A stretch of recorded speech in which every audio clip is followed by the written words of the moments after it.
तुम्ही पाहत आहात MCN न्यूज मराठी। उपमुख्यमंत्री सुनेत्रा पवार यांच्याविषयी करण्यात आलेल्या कथित आक्षेपार्ह वक्तव्याचा निषेध करत नांदुरा तालुका व शहर राष्ट्रवादी काँग्रेस पक्षाच्या वतीने तहसीलदारांमार्फत बुलढाणा जिल्हाधिकाऱ्यांना निवेदन सादर करण्यात आले। संबंधित पदाधिकाऱ्यांवर तात्काळ व कायदेशीर कारवाई करण्याची मागणी निवेदनातून करण्यात आली। निवेदनात महिलांचा अपमान करणारी भाषा आणि वैयक्तिक पातळीवरील वक्तव्य ही महाराष्ट्राच्या सुसंस्कृत राजकीय परंपरेला शोभणारी नसल्याचे नमूद करण्यात आले आहे।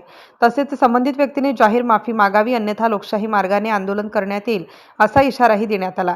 यावेळी विधानसभा अध्यक्ष डॉक्टर प्रदीप एकनाथ हेलगे, तालुका अध्यक्ष दीपक सुधाकर साबे, शहराध्यक्ष शेख अनवर शेख हाजीबाबा यांच्यासह राष्ट्रवादी काँग्रेसचे पदाधिकारी व कार्यकर्ते मोठ्या संख्येने उपस्थित होते।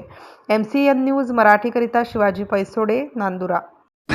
नांदुरा शहर राष्ट्रवादी काँग्रेस पार्टीच्या वतीने आमच्या नेत्या मान्य श्री सुनेत्रा वहिनी अजितदादा पवार, महाराष्ट्र राज्याच्या उपमुख्यमंत्री यांच्यावर अतिशय खालच्या पातळीची राजकीय भाषा वापरून त्यांच्यावर गुंगी गुडिया अशा शब्दामध्ये काँग्रेसच्या बड्या नेत्यांनी केलेले वक्तव्य, या वक्तव्याचा आम्ही राष्ट्रवादी काँग्रेस पार्टीच्या वतीने जाहीर निषेध करत आहोत। या निषेधार्थ राष्ट्रवादी काँग्रेस पार्टीचे सर्व पदाधिकारी व कार्यकर्ते आज तहसील कार्यालय येथे जमले असून या निषेधार्थ माननीय तहसीलदार साहेब यांना निवेदन देण्यात आले आहे। तरीही यापुढे वहिनी साहेबांवर अशा प्रकारचं वक्तव्य कोणी करू नये, अशा प्रकारचं केलेल्या वक्तव्याला ज्याने कोणी हे वक्तव्य केले असेल त्याने ताबडतोब माफी मागावी, अन्यथा राष्ट्रवादी